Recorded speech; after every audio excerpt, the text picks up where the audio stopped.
Hi guys, எப்படி இருக்கீங்க?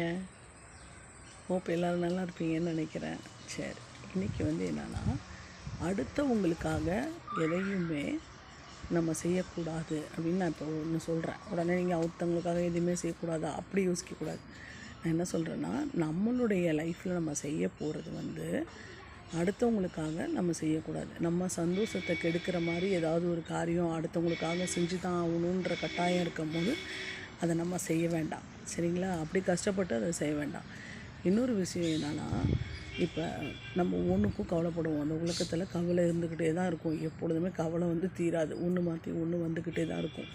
So guys, நீங்கள் என்ன பண்ணணுன்னா, இன்றைக்கி என்ன வேணுமோ அந்த காரியத்தை மட்டும் செய்யுங்க. நாளைக்கு என்ன வேணுமோ அது நாளைக்கு பார்த்துக்கலாம். சரிங்களா? அதாவது கவலைப்படுற விஷயத்தில் நான் சொல்கிறேன், சேர்த்து வைக்கிற விஷயத்துலலாம் சொல்லலை. சிலவங்க சொல்கிறாங்க, நான் எவ்வளோ தான் கஷ்டப்பட்டு எவ்வளோ தான் சேர்த்து வச்சாலும் அது கரெக்டாக சேர்ந்து வரும்போது அது இல்லாமல் போயிடுது, அதுக்கு வேறு ஏதாவது வேலை வந்துடுது அப்படிலாம் சொல்கிறீங்கல்ல. ஸோ நான் என்ன சொல்ல வரேன்னா, அதனால் கவலைப்படாதீங்க. அதெல்லாம் ஏற்கனவே நமக்கு நியமிக்கப்பட்டிருக்கும். அந்த காரியம்லாம் இதெல்லாம் நம்ம செய்யணும், இதெல்லாம் நம்ம போகணும், இப்படிலாம் வேலைகள் இருக்கும், இதெல்லாம் பணம் செலவாகும் அப்படிலாம் இருக்கும். அதெல்லாம் இம்பார்ட்டன்ட் தான். அதெல்லாம் ஒன்றும் நமக்கு நடக்கிறது எல்லாமே முக்கியமானது தான்.